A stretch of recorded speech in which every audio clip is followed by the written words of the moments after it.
त्याचा हेतू कळला पाहिजे नाही. खानाच्या छावणीत गवताची काडी जरी हल्ली तरी त्याची खबर टाकोटाक राजगडापर्यंत पोहोचेल याची तजवीज करून ठेवा. जी धनी. मोरोपंत, जी. स्वराज्यावरचं हे संकट मोठं आहे. 2 दिवसात सदरेवरच्या सर्व सल्लागारांना बोलावून घ्या. जी महाराज. येतो. येतो जी. नाईक जी. हे युद्ध कुठल्याही थराला जाऊ शकतं.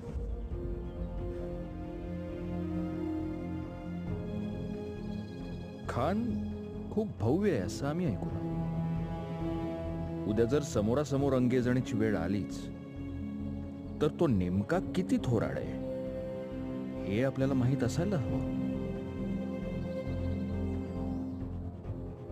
येतो जी. आऊसाहेब.